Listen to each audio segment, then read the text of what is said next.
ये कश्मीर की बात आती केरल से है, क्योंकि केरल में मुस्लिम लीग कांग्रेस की प्रमुख गठबंधन पार्टी है। वायनाड में सबसे बड़ा समर्थक दल मुस्लिम लीग है और कांग्रेस इस कदर समझौते पे है कि राहुल गांधी जी के नामांकन के समय कांग्रेस के झंडे नहीं लगाए गए, इसलिए कि मुस्लिम लीग के भी झंडे लगाने पड़ेंगे, तो मुस्लिम लीग के लिए अपना झंडा भी हटाने का प्रयास किया। उस कारण से यह उनके ऊपर यह प्रभाव है। इसलिए मैं यह भी याद दिलाना चाहता हूं, वो उसी नक्शे कदम पे चल रहे हैं। पृथकतावादी सोच, हमारी सरकार मोदी जी के नेतृत्व में समाज के सभी वर्गों को राष्ट्र की मुख्य धारा में लाना चाहती है, वो धारा से अलग करके रखना चाहते हैं। और जो उन्होंने अपने यहां कहा है उसके लिए मैं पूछना चाहता हूं, वो साफ साफ बताएं।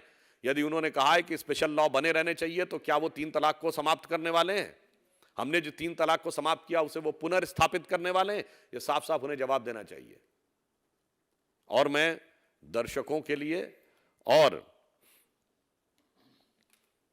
एक बात स्पष्ट कर देना चाहता हूं, करोड़ों लोग जो ये बात को सुन रहे हो और हमारे कांग्रेस के मित्र विशेष ध्यान दें, प्रधानमंत्री श्री नरेंद्र मोदी जी ने ऐसे ही नहीं कहा है कि कांग्रेस के घोषणा पत्र में मुस्लिम लीग की छाप दिखती है, क्योंकि आज उन्हीं बातों का आप डिमांड कर रहे हैं जो मुस्लिम लीग ने की थी। और यह बात मैं जिम्मेदारी से कह रहा हूं कि आज कांग्रेस का जिस मुस्लिम लीग के साथ गठबंधन है, यह वही मुस्लिम लीग है जो आजादी से पहले मोहम्मद अली जिन्ना की थी।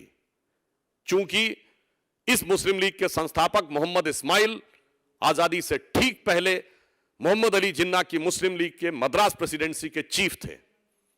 अगर जिन्ना को कायदे आजम कहा जाता था तो मोहम्मद इस्माइल को कायदे मिल्लत कहा जाता था। और उन्होंने आजादी के बाद मार्च 1948 में सिर्फ नाम बदला और काम नहीं बदला, यह भी मैं प्रमाण के साथ कहता हूं। यही मोहम्मद इस्माइल और पीजे पोकर साहब बहादुर और मुस्लिम लीग के सदस्य संविधान सभा के सदस्य बने।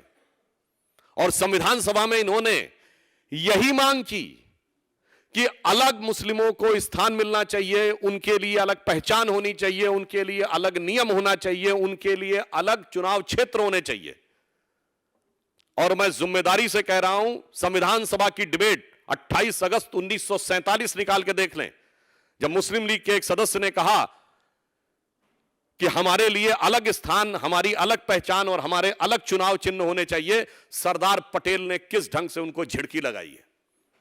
सरदार पटेल का संविधान सभा का यह बयान है जिसमें उन्होंने कहा कि अब जो देश का विभाजन होना था हो गया। यद्यपि जो मद्रास प्रेसिडेंसी थी उसमें 28 की 28 सीटें मुस्लिम लीग जीती थी, जिन्ना की मुस्लिम लीग। उन्होंने कहा ऐसा नहीं, ज्यादातर लोगों ने पाकिस्तान का समर्थन किया था। सरदार पटेल जी का बयान है संविधान सभा में। मगर अब जो होना था हो गया। अब आप बड़े भाई छोटे भाई की बातें मत करिए, अब विश्वास दिलाइए देश को कि आप देश के साथ रहना चाहते हैं। अपनी अलग स्थान, अलग चुनाव क्षेत्र और अलग बातें करना बंद करिए, राष्ट्र की मुख्य धारा में आइए। तो मैं कांग्रेस से पूछना चाहता हूं, सरदार पटेल सही थे या राहुल गांधी सही है? कांग्रेस का घोषणा पत्र सही है या सरदार पटेल सही थे? इसलिए वास्तविकता यह है कि वो दोनों ही सही थे, मगर हमारे प्रधानमंत्री एकदम सही हैं। जो भाव मुस्लिम लीग का था वो भाव आज कांग्रेस का है, जो भाव सरदार पटेल का था वो भारतीय जनता पार्टी का है। इसलिए हम बहुत स्पष्ट अंत में कहना चाहते हैं कि हम भारत को विकास की नई ऊंचाई, हर गरीब और वंचित तक विकास की किरण, देश की सुदृढ़ आंतरिक और बाह्य सुरक्षा, देश का सांस्कृतिक गौरव और एक भारत श्रेष्ठ भारत के विचार के साथ आगे ले जाना चाहते हैं।